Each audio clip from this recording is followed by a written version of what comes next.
सच्ची मानिए, जिसके निकालने में तुमको सुख की अनुभूति हो रही, उसको रोकने में कितनी सुख की अनुभूति होगी। उन्मत्त हो जाओगे, बहुत जल्दी आपके सारे के सारे करण भगवदाकार होने लगेंगे यदि आप ब्रह्मचर्य का पालन करेंगे। शरीर स्वस्थ, हल्का, मन प्रसन्न, नींद आदि पर विजय, कितने गुण ही गुण। और ब्रह्मचर्यहीन आलस्य, प्रमाद, भोगों का चिंतन, मन का डिप्रेशन में पहुंचना, कमर में दर्द, टांगों में दर्द, सर में दर्द, घबराहट होना, बिना किसी कारण के मन भयभीत हो रहा है, भोजन अपच हो रहा है, बिना किसी प्रक्रिया के वीर्य नाश हो रहा है, बिना किसी प्रक्रिया के। काहे को मृत्यु स्वयं स्वीकार कर रहे हो, ये मृत्यु है। चाहे भगवान दत्तात्रेय जी बोल रहे हैं या भगवान कपिल देव जी बोल रहे हो, जब उपासक को संबोधन करते हैं भगवत प्राप्ति के लिए तो कहते हैं कि इस भोग वृत्ति को साक्षात मृत्यु रूप देखो, ये मृत्यु है तुम्हारी। जब शरीर राग त्यागना है तो तुम शरीर से भोग भोगोगे तो आसक्ति शरीर की पुष्ट होगी, आसक्ति भोग सुख की पुष्ट होगी, है नहीं। कितने दिन शरीर रहेगा, कितने दिन भोग रहेंगे। विचारवान बनो, ब्रह्मचर्यम चरंती, ब्रह्मचर्य का पालन करो।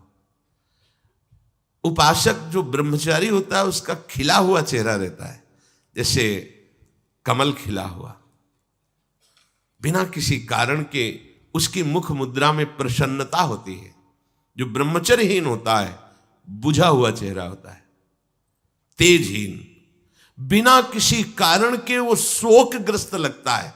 बैठा है, आपको लग रहा है शांत है, लेकिन आप चेहरे को देखो, वो एक शोकग्रस्त है, कुम्हलाया हुआ चेहरा, अशांत चेहरा। मुख प्रसन्न, तन तेज विराजा, यह है ब्रह्मचर्यम चरंती, भगवत आराधन संपन्न उपासक का। जैसे आग में पैर रखते हुए कोई चले तो कैसे चलेगा, ऐसे ही ब्रह्मचारी की पहचान है।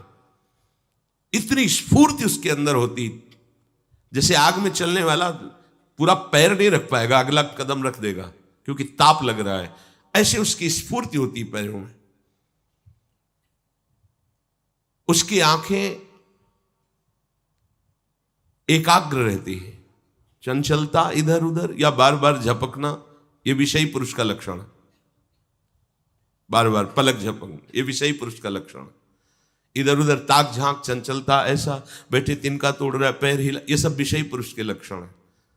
ये तो बिल्कुल साधारण स्पष्ट दिखाई देता है आदमी विषयी है या ब्रह्मचारी, एक सेकंड में लक्षण होते हैं। आपको जब भगवत मार्ग का अवसर मिला है तो गृहस्थ हो, संतान हो गई, ब्रह्मचर्य से रहो। नहीं चाहिए संतान तो भ्रूण हत्या, गर्भ हत्या जैसे महापाप करने की क्या जरूरत है। उसी वीर से संतान उत्पन्न होती है जिसको आप नष्ट कर रहे हो, जिसको आप ऐसे पानी में बहा रहे हो, व्यर्थ फेंक रहे हो, तो उसको भ्रूण हत्या का पाप लग रहा है, तो तुमको पुण्य लग रहा है, वीरपात कर रहे हो तुम्हें भी वही हत्या लग रही है, क्योंकि उसमें वही जीवात्मा है जो मां के गर्भ में जाके बालक रूप धारण कर लेती है, उसको तुम नष्ट कर रहे हो। पर बुद्धि भ्रष्ट हो गई है, समझ में नहीं आता, व्यर्थ में वीरपात करते हो, व्यर्थ में। तुम्हारा भजन बनेगा, तुम अध्यात्म के योगी बनोगे, मजाक है अध्यात्म का मार्ग। होश में हो जाओ, ये मन के दुलार को बंद करो। जब तक इच्छा ही नहीं भगवत प्राप्ति की तो फिर तुम कैसे भगवत प्राप्ति कर पाओगे। भगवत प्राप्ति की इच्छा कैसे होगी जब तुम्हारी इस तरह से निंदनीय वृत्तियां हैं। इंद्रियों को दुलार कर रहे हो, मन को दुलार कर रहे हो, भगवत प्राप्ति चाहते हो, आचरण नीच और चाहते हो उच्च पदवी। सावधान हो जाओ। यदि क्षंतो ब्रह्मचर्यम चरंत, ब्रह्मचर्य बहुत बहुत आवश्यक है, सबके लिए आवश्यक है, स्त्री पुरुष सबके लिए आवश्यक है। आप उसको केवल भगवत प्राप्ति से ही मत समझिए। अरे जीना है तो ब्रह्मचर्य की आवश्यकता है। स्वस्थता की आवश्यकता है, प्रसन्नता की आवश्यकता नहीं। मरा हुआ जीवन, रोज सुबह शाम निकल रही, रोज जीवन जा रहा है, किस काम का जीवन? गया, गई रात्रि, गई दिन, गया समय, जा रहा है। तुम्हारा उद्देश्य क्या है? तुम्हारे हाथ क्या लग रहा है? क्या प्राप्त कर रहे हो? विचार ही नहीं रह गए, विवेक ही नहीं रहे, पशुवत बस ऊपर चमड़ी में सुंदरता का लेप करके और मलमूत्रों के भांड में प्रियता करके पूरा जन्म नष्ट कर देना। कैसी धिक्कारमयी बुद्धि हमारी है। जहां हमें मुक्त होना चाहिए वहां मांग क्या रहे? कोई बिरला ही मुक्त होना चाहता है, वो बिरला वही होता है वीतरागाहा, जिसका राग नष्ट हो गया है। वो वैराग्यवान चाह करता है भगवत प्राप्ति की। जो भगवत प्राप्ति की इच्छा रखता है और ब्रह्मचर्य का पालन करता है, उसकी इंद्रियां शांत हो जाती है। सिद्धांत समझो, खूब भगवत भजन करो, चाहे गृहस्थ हो चाहे विरक्त। संतान उत्पत्ति की आवश्यकता है तो ब्रह्मचर्य नष्ट करो, नहीं तो गृहस्थ में भी ब्रह्मचर्य रहा जा सकता है। हर समय थोड़ी तुम्हारे अंदर विकार रहता है। बहुत सात्विक गृहस्थ हमने दर्शन की, बहुत सात्विक। पर अब तो ऐसा देखना, सुनना, बोलना, खाना पीना हो गया है कि ब्रह्मचर्य तो एक स्वप्न जैसी बात है, कोई इसे धारण ही नहीं करना चाहता। उसका कुपरिणाम सब भोग रहे हैं, सब भोग रहे हैं। नई अवस्था है, पता नहीं चलता है कि इसका जीवन का क्या उद्देश्य है, जीवन क्या है, समझ में नहीं आ रहा। मतलब कोई बाहरी संसारी हो तो चलो, बेचारे को मार्ग नहीं पता है, रोज सत्संग सुनते हैं, उनको यह पता नहीं कि मेरा उद्देश्य क्या है। अभी तक कैसे यही समझ में नहीं आता, उद्देश्य क्या है तुम्हारा? भोग उद्देश्य है तो नाटक क्यों कर रहे हो? जाओ मरो जाके भोगों में। अगर योग उद्देश्य है तो फिर चूक क्यों कर रहे हो? आगे बढ़ो। संपूर्ण इंद्रियां शांत हो जाती उसकी जिसके अंदर भगवत प्राप्ति की इच्छा और ब्रह्मचर्य पालन।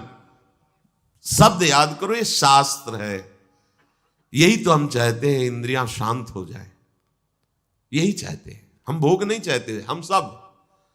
हमारी इंद्रियों में जब वेग आता है तो हम परेशान हो जाते हैं, ये कैसे शांत होंगी? तो पूर्वाभ्यास रहा है, यही रास्ता रहा है कि जब वेग आवे तो इंद्रियों से भोग करो तो शांति मिल जाएगी, ऐसा। और ये उल्टा है, त्यागात शांतिरंतरम। भोग का वेग आए, सह जाओ तो शांत हो जाओगे। पर उल्टा बात हमारी बुद्धि सिखाती है कि भोगों को भोगो तो शांति मिल जाएगी। और भगवान कह रहे, जिन्होंने रचना रची इंद्रियों की और भोगों की भी, वो कह रहे त्यागात शांतिरंतरम। तुम उनका त्याग कर दो तो शांति को प्राप्त हो जाओगे। चाहते हम शांति ही है, पर हमारी दुर्दशा है। एक आदमी गंगा के किनारे शांत बैठा, गंगा की तरंगों में आनंद ले रहा था। उसका मित्र आया, ओ कैसे बैठे हो? शांत बैठे। अरे नहीं भाई, कुछ करना चाहिए। वो चुप, बोलो ना, कुछ करना चाहिए। करने से क्या होगा? कुछ करोगे तो पैसा मिलेगा। पैसे से क्या करेंगे? भोग सामग्री लेंगे। भोग सामग्री से क्या करेंगे? भोगेंगे। भोगने से क्या होगा? शांत हो जाएंगे। बोले तुम्हारी गलत बात है, भोगों से शांति तो प्राप्त नहीं होती। मैं अभी शांत बैठा हूं और तुम मुझे अशांति की प्रेरणा दे रहे हो कि कुछ करो, धन मिलेगा, उससे भोग मिलेगा और भोग के बाद शांति मिलेगी। ऐसा कभी हो ही नहीं सकता। भोगों के भोगने से अशांति और तृष्णा पैदा होती है। बस ऐसा ही मेरा मित्र मन है, ये सिखाता है, यही सिखाता है। हम शांत बैठना चाहते हैं, ये मुझे अशांति के मार्ग में लेकर शांति दिखा रहा है। संभालो, संभालो। सबसे चूक हो सकती है, चूक को संभाल ले वही साधक है। अगर चूक ना हो तो साधक थोड़ी हो, तो सिद्ध है। साधक का शब्द ही है कि वो साधना कर रहा है, उससे चूक हो सकती है, पर वो चूक पुनरावृत्ति में नहीं आनी चाहिए। एक बार चूक हो गई, संभाल लिया। भगवान उस चूक को चूक ही नहीं मानते, जो संभाल ली जाए। जो बार बार पुनरावृत्ति की जाती है वो अपराध है, वो दंड है, उसको भोगना पड़ेगा। कोई और दंड नहीं देगा। वही क्रिया, वही चेष्टा तुम्हारी तुम्हें जला देगी, तुम्हें अशांत कर देगी। एक क्षण की चेष्टा पूरे जीवन भर के लिए तुम्हें जलन पैदा कर सकती, पूरे जीवन एक चेष्टा तुम्हें विमुख कर सकती है, पूरा जीवन बर्बाद कर सकती है। तत्ते पदम संग्रहेण प्रवक्षे, ये समस्त साधनों का आखिरी फल है। जब कोई भगवत प्राप्ति की इच्छा करके ब्रह्मचर्य, ये बहुत खास बात है, बैठा लीजिए आप सब, ब्रह्मचर्य की अत्यंत आवश्यकता है। बिना ब्रह्मचर्य के अध्यात्म की चढ़ाई पर नहीं चढ़ सकते हैं। आपको परेशानी इसलिए होती कि आप उसी का चिंतन करते हैं। चिंतन छोड़ दीजिए, अभ्यास के द्वारा ऐसा चिंतन कीजिए। ऊपर प्रभु ने वर्णन किया, अभ्यास योग युक्तेन चेतसा नान्यगामिना, अपने चित्त को प्रभु के नाम रूप में लगाइए। भोगों का चिंतन ही ना हो तो कोई परेशानी नहीं भोग त्यागने में। भोग त्यागने में इसलिए परेशानी है कि हमारा भोग चिंतन मुझे चैन से नहीं रहने देता। अंदर से देखिए, कोई भी भोग क्रिया होने के पहले उस भोग में तदात्म होता है और चिंतन होता है। क्रिया बाद में होती है, सब कार्य पहले हो जाता है चिंतन के द्वारा। अब चिंतन के द्वारा उससे जो सुखानुभूति हो रही, अब वो क्रिया में सुखानुभूति प्राप्त करना चाहता, वो है नहीं। फिर क्रिया के बाद फिर चिंतन, फिर क्रिया, फिर चिंतन, दुर्गति को प्राप्त हो जाता है। चिंतन बदल गया, फिर क्रियाओं का कोई महत्व ही नहीं रह गया, भोगों का कोई अस्तित्व ही नहीं रह गया।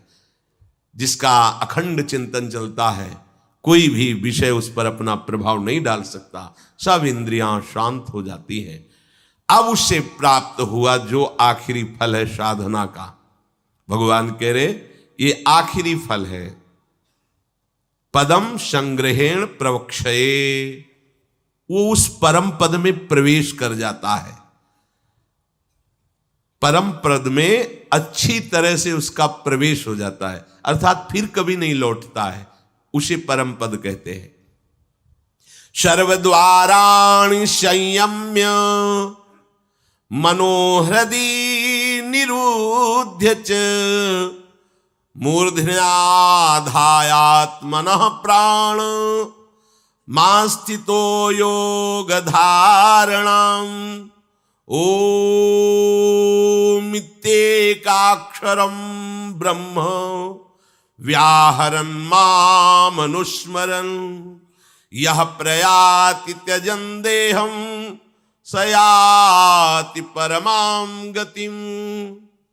श्री भगवान कह रहे, जब वो ब्रह्मचर्य से भगवत प्राप्ति की इच्छा करके चित्त से निरंतर मेरा चिंतन करता है तो इंद्रियां शांत हो जाती हैं।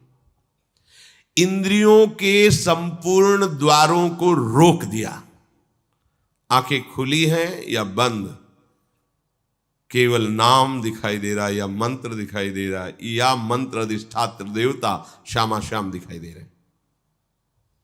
ये आंख बंद करके ध्यान लगाना कमजोरी है, क्योंकि अभी उसे बाहर कुछ और और अंदर कुछ और। इसलिए जब बाहर भीतर एक बात हो जाती है तो आंख खुली रहे तो भी नहीं दिखाई दे रहा और कुछ, वो आंख बंद रहे तो कोई समस्या नहीं। खुली और बंद केवल पलकों का भेद है। अंतर के चिंतन का चिंतनीय तत्व उसकी दृष्टि के सामने होता है। इंद्रियों के संपूर्ण द्वारों को रोक लिया, बड़ा कठिन है, देख लो, बहुत कठिन है। फिर मन को हृदय में निरुद्ध कर दिया, हृदय के सिवा मन जा ही नहीं, कोई वस्तु व्यक्ति स्थान का कोई चिंतन नहीं, मन अमना। प्राणों को सूक्ष्म करके मस्तक पर चढ़ा लिया, इसे योग धारणा कहते हैं। और फिर उस समय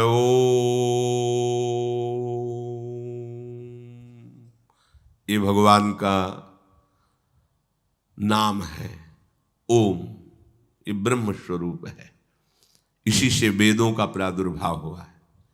वेदों का जनक है प्रणव ओम, आ उमा, इन्हीं से वेदों का प्रादुर्भाव हुआ है। बड़ी महिमा है ओम की। उद्गीत, एक अक्षर ब्रह्म का मानसिक चिंतन करते हुए माम अनुस्मर, मेरा स्मरण करते हुए वो जब शरीर छोड़ता है तो सीधे परम गति को प्राप्त होता है। आप घबरा जाएंगे, नहीं घबरा जाएंगे ना ये बात सुन के। समस्त इंद्रियों को रोककर, मन को हृदय में निरुद्ध करके, प्राणों को इतना सूक्ष्म कर लिया है कि ब्रह्मरंध्र में स्थापित कर दिया, और ओम उच्चारण करते ब्रह्मरंध्र फटा, परम गति को प्राप्त हुआ। ये है शुद्ध परम योगी की गति। इसलिए महाप्रभु हरिवंश चंद्र जो बिल्कुल सरल बात कह रहे हैं और उसके साथ साक्षी भी दे रहे हैं कि ये मैं ही नहीं कह रहा हूं, ये बड़े बड़े महापुरुष कह रहे हैं। आरती मदन गोपाल की कीजिए, देव ऋषि व्यास सुखदास सब कहत निज, क्यों न बिनु कष्ट, क्यों न बिनु कष्ट रस सिंधु को पीजिए। आरती मदन गोपाल की कीजिए, आरती मदन गोपाल की कीजिए। हरिवंश महाप्रभु के बड़ा एक कष्ट का मार्ग है, चूक हो गई तो परम गति नहीं मिलेगी, लेकिन हम तुम्हें हंसते खेलते परम गति का मार्ग बता रहे हैं। हित सजनी जो परम कृपाल है, मदन गोपाल को अपने घर का ठाकुर मान लो। पद्मासन लगा के, प्राणों को सूक्ष्म करके, इंद्रियों को निर्विषय करके, मनोनिग्रह करके, प्रणों का चिंतन करते हुए, योग बल से प्राणों को मस्तक पर धारण करके, ब्रह्मरंध्र का भेदन करके परम गति को, वो परम गति बहुत हल्की होगी जो यहां मिलेगा। इस परम गति को प्राप्त महापुरुष भी महारानी जी के निकुंज में झांक भी नहीं सकते, नहीं झांक सकते। बहुत दुर्लभ रस है ये। क्या करो? बिल्कुल, क्यों न बिन कष्ट रस सिंधु को पीजिए। परम गति यही तो है लालजू महाराज, और कौन है? यही परम पद है।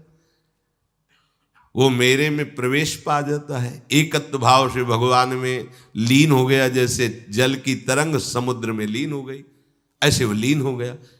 यहां का लीन होना अलग है। बहुत जल्दी आपको बिना किसी कष्ट के परम लाभ मिल जाएगा। ठाकुर सेवा विराजमान कर लो।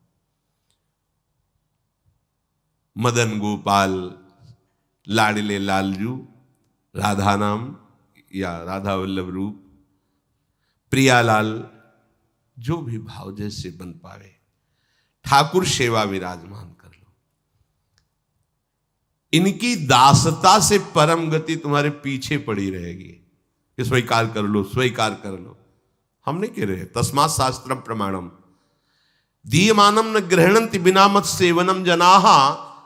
जो सारूप्य सामीप्य सारिष्ट एकत्वाद मोक्ष परम गति है, वो भगवान देते तो मना कर देते, हमें नहीं चाहिए, बस हमें आपकी सेवा चाहिए। बिना मत सेवनम जनाहा, आपकी सेवा छूट जाए ऐसा मुझे मोक्ष आदि नहीं चाहिए, परम गति नहीं चाहिए। महाप्रभु कह रहे हैं क्यों कष्ट में कदम रख रहे हो? आओ, बिल्कुल सहज सरलता से परम गति तुम्हारे पीछे पड़ी रहेगी और रस सिंधु का तुम पान करोगे। क्या? इन ठाकुर का श्रृंगार करो। बहुत रिजवार है, इनको आपका भाव चाहिए। जैसे भी आप हो, कोई शर्त नहीं है कि ये चीज होनी ही चाहिए, नहीं। देखो, बाजरे की रोटी और नमक, धन्ना जाट, कुछ नहीं है, दूसरी वस्तु नहीं है ही नहीं घर में। और ठाकुर साथ खेला कि नहीं खेला? आज तक वर्णन किसी भोग का ठाकुर जी ने नहीं किया। वाह वाह, सुदामा के तंदुल पाके बोल पड़े, वाह, आज जो तृप्ति मिली वो कहे। सबरी के बेर पाकर के ठाकुर जी को तृप्ति हुई। तो अगर 56 भोग से तृप्ति होती तो फिर बात अलग थी कि हम गरीब कैसे भोग लगा पाएंगे। लेकिन हमारे ठाकुर को आपका भाव चाहिए। गर्व है कि मैं 56 भोग लगाता हूं, ठाकुर ने देखा भी नहीं, दृष्टि भोग भी नहीं लगाया, क्योंकि गर्व रूपी दूषित वस्तु उसमें पड़ी है। और भाव रूपी परम स्वादिष्ट वस्तु पड़ी है, तो बाजरे की रोटी को रोकना पड़ा धन्ना जाट को कि तू 3 दिन हो गए पूरी रोटी खा लेगा तो मैं भूखा रह जाऊंगा, आधी तुम पाओ आधी हम पाएंगे। नवकिशोर ठाकुर जी नई अवस्था धन्ना जाट खेल रहे ठाकुर भाव। महाप्रभु कह रहे मदन गोपाल का श्रृंगार करो, उनकी आरती उतारो। देव ऋषि नारद, शुकाचार्य, भगवान व्यासदेव जी आज बड़े बड़े महापुरुष कह रहे हैं यदि मदन गोपाल ठाकुर की सेवा की तो बिना कष्ट के परम गति परम सुख तुम्हें वरण कर लेगा, बिना कष्ट के तुम परम सुख सिंधु में डूब जाओगे, विश्वास करो।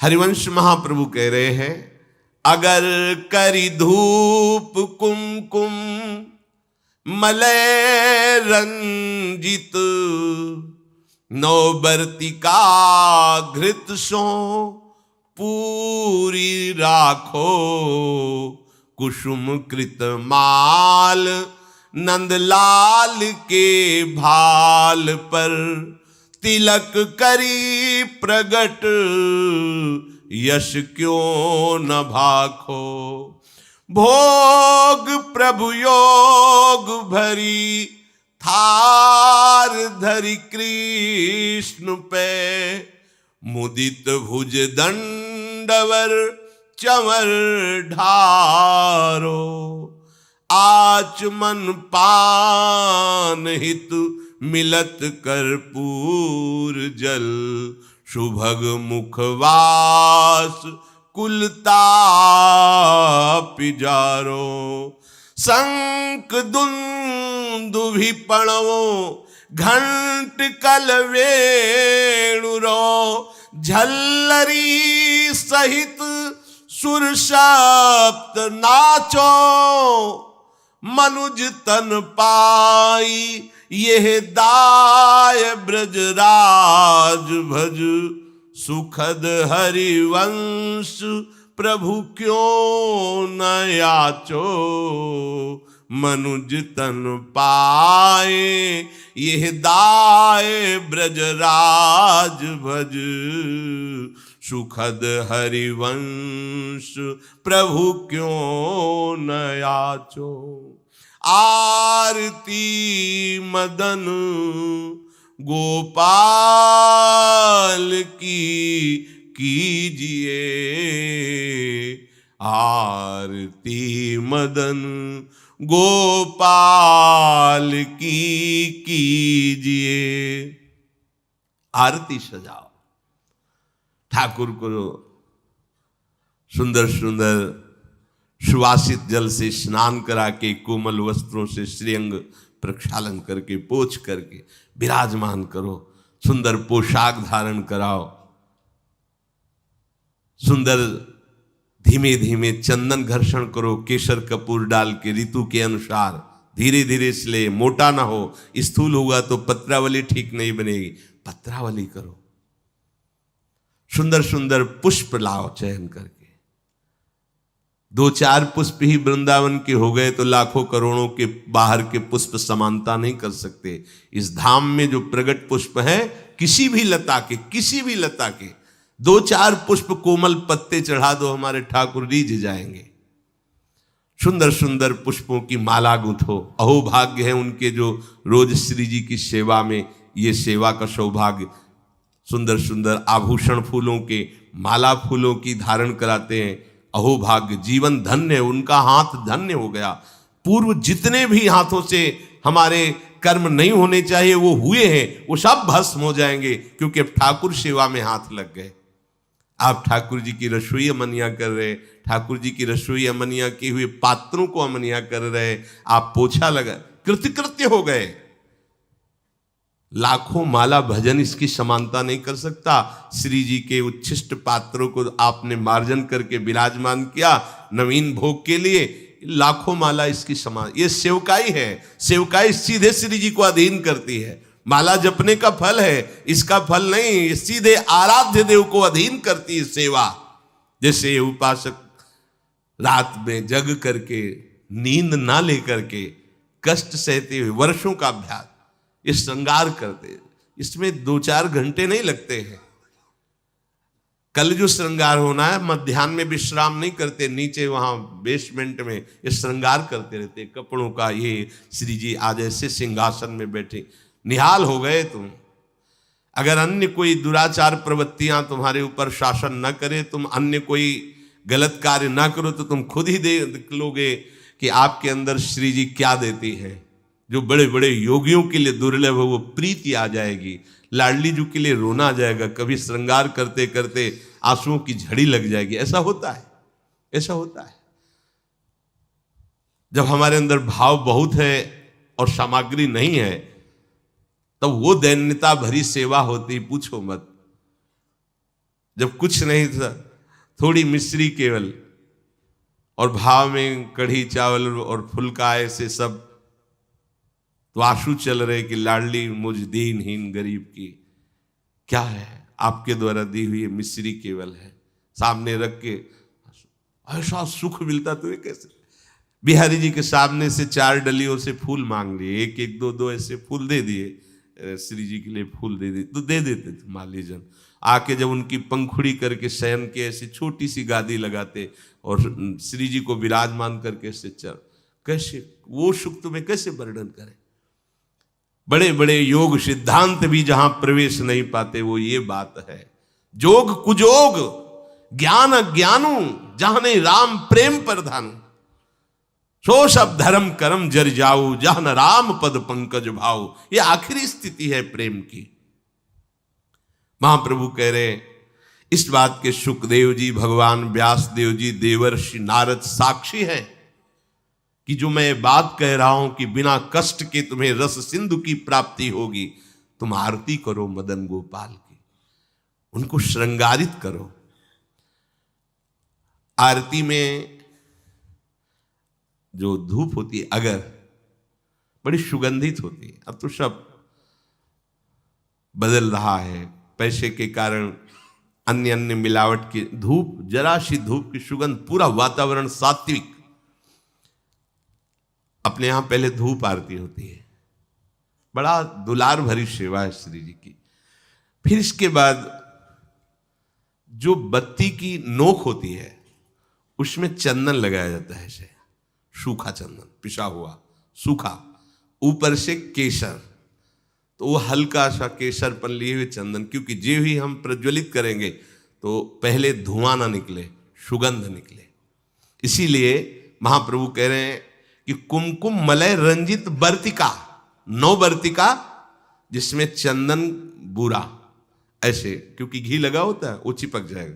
फिर केसर पिसी हुई ऐसे, तो जे ही हम अग्नि प्रज्वलित करेंगे तो धुआं नहीं निकलेगा, उससे चंदन की सौरभ, ये भाव की चीज है।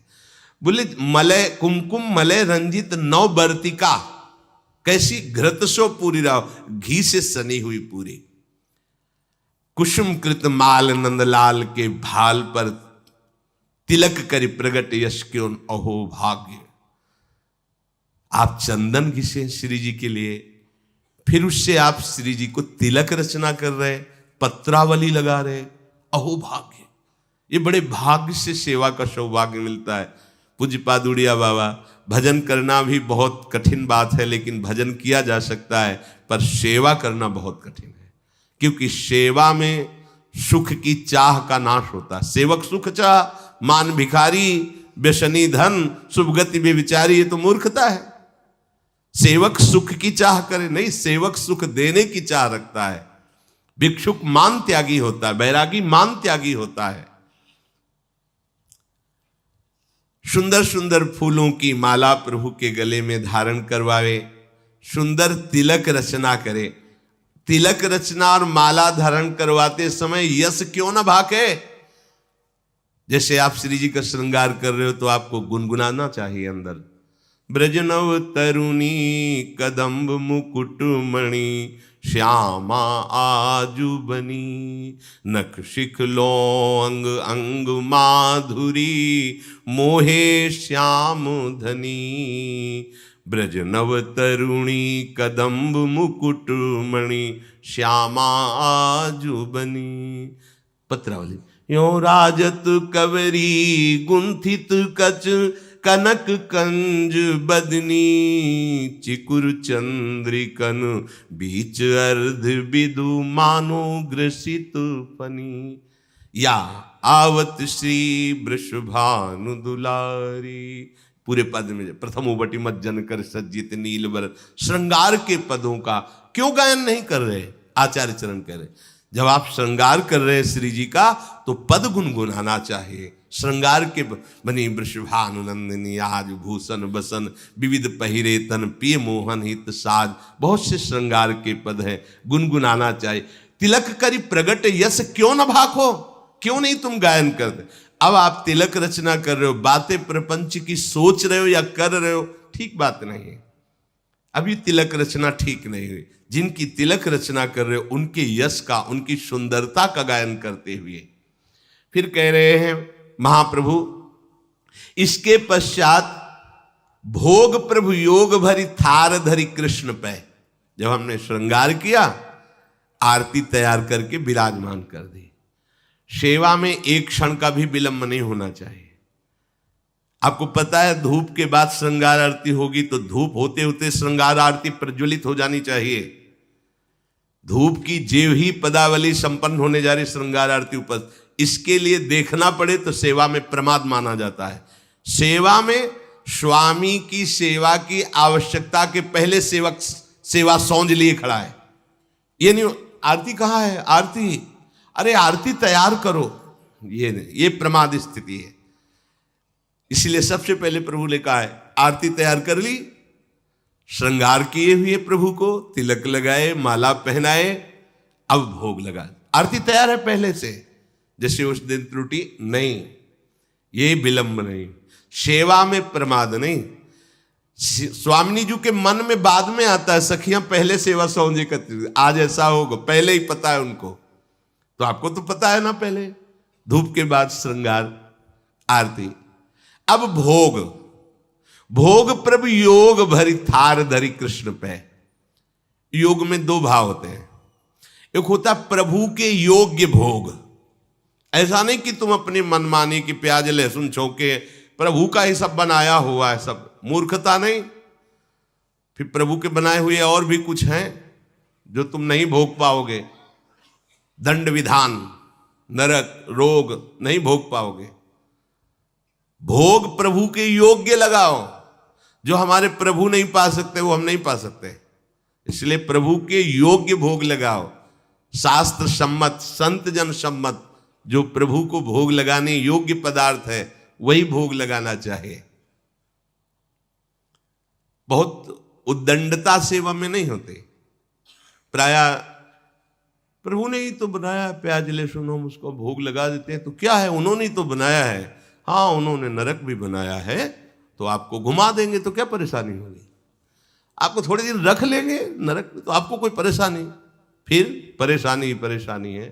कैंसर भी प्रभु ने बनाया है, किडनी फेल भी प्रभु ने बनाया है, हार्ट, बड़ी समस्याएं, तो समस्याएं भी तो प्रभु ने बनाया है। होश में भोग प्रभु योग भरी, प्रभु के योग्य जो पदार्थ है वो थाल में रखो। दूसरा आध्यात्मिक आंतरिक भाव, योग कहते हैं अपनेपन का। इतना अपनापन हो कि मेरे लाडले हैं। अब कैसे, जैसे मां अपने बच्चे को जब भोग पवाती है तो क्या अच्छी से अच्छी वस्तु पवाती है। कोई चाह होती है क्या? चाह एक ही होती, भरपेट बच्चा पाले। पूरा दूध खाली करो, खाली करो, नहीं खाली करोगे ना बाजार नहीं लिवा जाएंगे, तुम्हारे लिए वो चीज नहीं लाएंगे। फिर और अगर नहीं खा, एक थप्पड़ मारा पूरा। वो रोष प्रकट कर रही काय के लिए? पूरा खाली करो दूध, अभी तो इतना कम पिया है। और उसकी भाव दशा को देखो कितना प्यार भरा है। क्यों? अपनापन है ना, मेरा लाला है तो मेरे लाडली लाल है, मेरे लाल। अपनापन, इतना गाढ़ अपनापन कि कहीं अपनापन रह न जाए, ये प्रभु को भोग लगाना होगा। अगर इस अपनेपन में भर करके आप एक नमक से चुपर कर रोटी भी रख देंगे तो हमारे प्रभु उसे छोड़ेंगे नहीं, पाएंगे। अपनापन प्रभु से नहीं है तो दुर्योधन ने भी व्यवस्था की थी भगवान की, देखा भी नहीं। अपनापन है विदुरानी को मेरे प्रभु। तो छिलका वाह वाह करके पा रहे हैं। वाह कितना स्वाद है, किसमें? केले में नहीं, छिलके में। ये भोग लग रहा है काहे का? योग भरी, युक्त होकर, प्रभु में तदात्म होकर, प्रभु के प्रेम में डूबी विदुरानी। केले का छिलका दे रही, होश भी नहीं है। तो महाराज को भी, सर्वज्ञ प्रभु को भी होश नहीं। वो ये नहीं बोले कि अरे सुनो सुनो छिलका फेंको, ये गुदा में लाओ ना केला, ऐसा नहीं। वो भी मस्ती से विदुर जी पधारते हैं। अरे पगली ये क्या कह रही? प्रभु को छिलका छीन के गुदा दिया। प्रभु की आंख खुली। जैसे वो डूबी थी ऐसे प्रभु डूबे थे। वो पवाने में डूबी थी, प्रभु पाले में डूबे थे। आंख खुली, बेस्वाद हो गए। विदुर जी अब वो स्वाद नहीं रहा, क्योंकि तुम्हारी बुद्धि लग रही है, वहां बुद्धि ही नहीं रही। ऐसा योग हो गया है कि भोग चक्क लग रहा है। ये है वास्तविक भोग। दो प्रकार का भाव इसमें, कि प्रभु के योग्य ही भोग थार पे विराजमान करे, और दूसरी बात प्रभु से इतना अपनापन हो जाए कि अपनेपन में आप थोड़ा सा जल भी देंगे तो अमृत जैसा प्रभु से पान करेंगे।